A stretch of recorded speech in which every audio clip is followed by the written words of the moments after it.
ಇಡಿ ವಿರುದ್ಧ supreme court ಗರಂ ಆಗಿದೆ, ಸತ್ಯ ಗೆದ್ದಿದೆ ಅಂತ ಸುರ್ಜೇವಾಲಾ ಟ್ವೀಟ್ ಮಾಡಿದ್ದಾರೆ. ಸಿಎಂ ಸಿದ್ದರಾಮಯ್ಯ ವಿರುದ್ಧ ಬಿಜೆಪಿ ಸುಳ್ಳು ಆರೋಪಗಳನ್ನು ಮಾಡ್ತಾ ಇದೆ. ಮೋಡಾ ಪ್ರಕರಣದಲ್ಲಿ ಸಿದ್ದರಾಮಯ್ಯ ಪತ್ನಿ ವಿರುದ್ಧ ಇಡಿ ಛೂ ಬಿಟ್ಟಿತ್ತು ಬಿಜೆಪಿ. ಇಡಿ ಬಿಜೆಪಿಯ ನಕಲಿ ಪ್ರಚಾರವನ್ನ ಸುಪ್ರೀಂ ಕೋರ್ಟ್ ರದ್ದುಗೊಳಿಸಿದೆ. ಸತ್ಯ ಗೆದ್ದಿದೆ, ಸತ್ಯಮೇವ ಜಯತೆ ಅಂತ ಟ್ವೀಟ್ ಮಾಡಿದ್ದಾರೆ ಸುರ್ಜೇವಾಲಾ. ಸಿಎಂ ಪತ್ನಿ ವಿರುದ್ಧದ ಇಡಿ ಕೇಸನ್ನ ಕರ್ನಾಟಕ ಹೈಕೋರ್ಟ್ ರದ್ದುಪಡಿಸಿತ್ತು. ಇದನ್ನ ಪ್ರಶ್ನೆ ಮಾಡಿ ಇಡಿ ಸುಪ್ರೀಂ ಮೆಟ್ಟಲೇರಿತ್ತು. ಸುಪ್ರೀಂ ಕೂಡ ಅದನ್ನು ತಿರಸ್ಕರಿಸಿದೆ. ಇದರ ಅರ್ಥ ಸಿದ್ದರಾಮಯ್ಯನವರಿಗೆ ಸಂದಂತ ಜಯ ಇದು. ಸಿದ್ದರಾಮಯ್ಯನವರಿಗೆ ಸಂದಂತ ಜಯ ಅನ್ನೋದಕ್ಕಿಂತ ಸತ್ಯಕ್ಕೆ ಸಂದಂತ ಜಯ, ಇದು ನಿಜ ಕೂಡ. ಈ ಹಿಂದೆ ಇಡಿ ಬಂದಾಗಲೇ ಪ್ರಶ್ನೆ ಮಾಡಿದ್ವಿ, ಇಡಿ ಇಲ್ಲಿ ಹೇಗೆ ಬಂತು? ದೊಡ್ಡ ಪ್ರಶ್ನೆ ಇತ್ತು, ಇಡಿ ಹೇಗೆ ಬಂತು? ಎಂಥ ಪ್ರಕರಣಗಳಲ್ಲಿ ಇಡಿ ಬರ್ಬೋದು? ಇಂಥ ಪ್ರಕರಣಗಳಲ್ಲಿ ಇಡಿ ಬರೋದಕ್ಕೆ ಸಾಧ್ಯ ಇದೆಯಾ? ಇಡಿ ತನಿಖೆ ಮಾಡೋದಕ್ಕೆ ಸಾಧ್ಯ ಇದೆಯಾ? ಇಡಿ ಏನನ್ನ ತನಿಖೆ ಮಾಡುತ್ತೆ? ಇಡಿ ಇರೋದು ಯಾಕೆ? ಈ ಥರದ ಪ್ರಶ್ನೆಗಳು ಕೇಳೋದಕ್ಕೆ ಸಿಕ್ಕಿತ್ತು. ಹೈಕೋರ್ಟ್ ಕೂಡ ಇದೇ ಅಬ್ಸರ್ವೇಷನ್ ಅನ್ನು ಮಾಡಿದ್ದು. ಆಯ್ತಪ್ಪ, ಲ್ಯಾಂಡ್ ಡಿಸ್ಪ್ಯೂಟಾ, ಅದನ್ನು ತನಿಖೆ ಮಾಡೋದಕ್ಕೆ ಸಕ್ಷಮ ಪ್ರಾಧಿಕಾರ ಇದೆ, ಅದನ್ನು ಅವರು ತನಿಖೆ ಮಾಡ್ತಾರೆ. ತನಿಖೆ ಮಾಡುವ ಆಯಿತು, ಮುಖ್ಯಮಂತ್ರಿಗಳು ಅದನ್ನು ವಾಪಸ್ ಕೊಟ್ಟು ಆಯಿತು. ಇಡಿ ಹೇಗೆ ಬಂತು ನೋಡಿ? ಇಡಿ ಒಂದು ಪ್ರಕರಣಕ್ಕೆ ಬರಬೇಕು ಅಂತ ಹೇಳಿದ್ರೆ, ತನಿಖೆ ಮಾಡಬೇಕು ಅಂತ ಹೇಳಿದ್ರೆ, ಯಾವುದಾದ್ರೂ ಇನ್ವೆಸ್ಟಿಗೇಷನ್ ಏಜೆನ್ಸಿ, ಅದು ಐಟಿ ಆಗಿರ್ಬೋದು, CBI ಆಗಿರ್ಬೋದು, ಇದು ತನಿಖೆ ಮಾಡ್ತಾ ಇರಬೇಕು. ತನಿಖೆ ಮಾಡೋ ಸಂದರ್ಭದಲ್ಲಿ ಇಡಿ ಬರಬಹುದು, ಇಡಿಗೆ ಬೇಕಾದಂಥ ಪ್ರೈಮೋಫೆಸಿ ಇದೆ ಇದರಲ್ಲಿ ಅಂತ ಅದು ತಿಳಿಸ್ಬೇಕು. ಆವಾಗ ಇಡಿ ಬರುತ್ತೆ. ಇಡಿ ಬರಬೇಕು ಅಂತ ಹೇಳಿದ್ರೆ ಅಲ್ಲಿ ಫಾರೆಕ್ಸ್ ಟ್ರಾನ್ಸಾಕ್ಷನ್ ಆಗಿರಬೇಕು, ಫಾರಿನ್ ಟ್ರಾನ್ಸಾಕ್ಷನ್ ಆಗಿರಬೇಕು, ವಿದೇಶಿ ಹಣಕಾಸು ವಿನಿಮಯ ಆಗಿರಬೇಕು. ಆವಾಗ ಮಾತ್ರ PMLA ಆ್ಯಕ್ಟ್ ಬರುತ್ತೆ, prevention of money laundering act ಬರುತ್ತೆ. ಮನಿ ಲಾಂಡ್ರಿಂಗ್ ಆಗಿರಬೇಕಲ್ಲ. ಇಲ್ಲಿ ಯಾವ ಫಾರಿನ್ ಟ್ರಾನ್ಸ್ಫರ್ ಆಯಿತು? ಎಲ್ಲಿಂದ ಆಯಿತು? ಯಾವ ಹಣ ಯಾರು ಕೊಟ್ಟರು? ಮತ್ತು ಇಡಿ ಬರೋದಕ್ಕೆ ಹೇಗೆ ಸಾಧ್ಯ? ಸುಪ್ರೀಂ ಕೋರ್ಟ್ ಇವತ್ತಿನ ಅಬ್ಸರ್ವೇಷನ್ನಲ್ಲಿ ಬಹಳ ನೀಟಾಗಿ ಹೇಳಿದೆ. ನೀವು ರಾಜಕೀಯ ಮಾಡ್ತೀರಾ, ಗ್ರೌಂಡ್ನಲ್ಲಿ ಮಾಡಿ, ಎಲೆಕ್ಷನ್ನಲ್ಲಿ ಮಾಡಿ, ಜನರ ಮುಂದೆ ಹೋಗಿ ಚುನಾವಣೆಗೆ ನಿಂತ್ಕೊಳ್ಳಿ, ಗೆಲ್ಲಿ, ರಾಜಕೀಯ ಮಾಡಿ. ಈ ಇಡಿ ಐಟಿಗಳನ್ನು ಉಪಯೋಗ ಮಾಡಿಕೊಂಡು ರಾಜಕೀಯ ಯಾಕೆ ಮಾಡ್ತೀರಿ ಅಂತ ಕೇಳಿದೆ. ಜೊತೆಗೆ ಸುಪ್ರೀಂ ಕೋರ್ಟ್ ಇನ್ನೂ ಬೈಯೋದಿತ್ತು, ಆದರೆ ಅವರು ಹೇಳ್ತಾರೆ, ಪ್ರಾಸಿಕ್ಯೂಷನ್ಗೆ ಹೇಳ್ತಾರೆ, ನೀವು ಒಪ್ಕೊಂಡ್ರಿ ಪುಣ್ಯ, ನಾವು ಇಷ್ಟರಲ್ಲೇ ಮುಗಿಸ್ತಾ ಇದ್ದೀವಿ ಇವತ್ತು ಅಂತ. ಅಂದರೆ ಬಟ್ಟೆ ಸುತ್ತಿ ಹೊಡೆದಿದ್ದಲ್ಲ, ನೇರವಾಗಿ ಹೊಡೆದಿತ್ತು.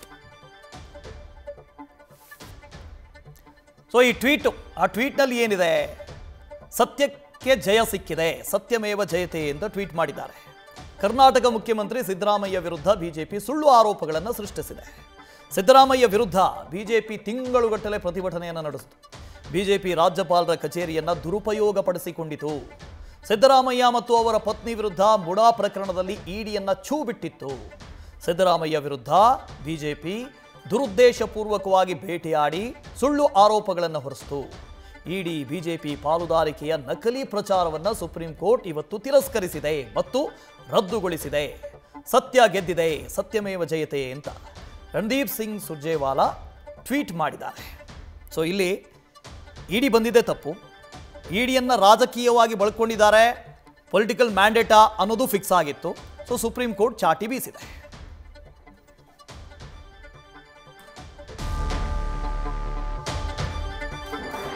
ಇನ್ನು ಇಡಿ ಮೇಲ್ಮನವಿ ಸುಪ್ರೀಂ ವಜಾ ಮಾಡಿರೋದು ಐತಿಹಾಸಿಕ. ನನ್ನ ಪತ್ನಿ ವಿರುದ್ಧ ಸುಳ್ಳು ಕೇಸು ಸೃಷ್ಟಿಸಿ ನೀಡಿರುವಂತಹ ಕಿರುಕುಳ, ನನ್ನ ಕುಟುಂಬ ಅನುಭವಿಸಿದ ಕಿರುಕುಳ ನಾನು ಯಾವತ್ತೂ ಮರೆಯೋದಿಲ್ಲ. ಸುಪ್ರೀಂನಲ್ಲಿ ಇಡಿ ಸಲ್ಲಿಸಿದ್ದಂಥ ಅರ್ಜಿ ವಜಾ ಬೆನ್ನಲ್ಲೇ ಸಿಎಂ ರಿಯಾಕ್ಟ್ ಮಾಡಿದ್ದಾರೆ. ಬಿಜೆಪಿ ತನಿಖಾ ಸಂಸ್ಥೆಗಳನ್ನು ದುರ್ಬಳಕೆ ಮಾಡಿಕೊಂಡಿದೆ. ಎಕ್ಸ್ನಲ್ಲಿ ಪೋಸ್ಟ್ ಮಾಡಿ ಬಿಜೆಪಿ ವಿರುದ್ಧ ಸಿದ್ದರಾಮಯ್ಯ ವಾಗ್ದಾಳಿ ನಡೆಸಿದ್ದಾರೆ.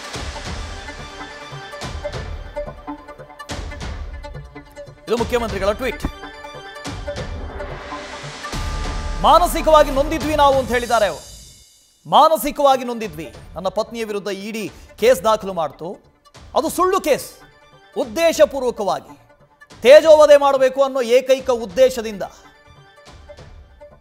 ನೋಡಿ, ಆ ಟ್ವೀಟ್ನಲ್ಲಿ ಗಮನಿಸ್ತಾ ಇದ್ದೀರಿ. ಮುಡಾ ನಿವೇಶನ ಹಂಚಿಕೆ ವಿಚಾರದಲ್ಲಿ ನನ್ನ ಪತ್ನಿ ಶ್ರೀಮತಿ ಪಾರ್ವತಿಯವರ ವಿರುದ್ಧ ತನಿಖೆ ನಡೆಸುವುದಕ್ಕೆ ಇಡಿ ಸಲ್ಲಿಸಿರುವಂತಹ ಮೇಲ್ಮನವಿಯನ್ನು ಸುಪ್ರೀಂ ಕೋರ್ಟ್ ವಜಾ ಮಾಡಿ ನೀಡಿರುವ ಐತಿಹಾಸಿಕ ಆದೇಶ ಕೇಂದ್ರ ಸರ್ಕಾರದ ಕಪಾಳಕ್ಕೆ ನ್ಯಾಯದಂಡ ಬಾರಿಸಿರುವ ತಪರಾಕಿಯಾಗಿದೆ.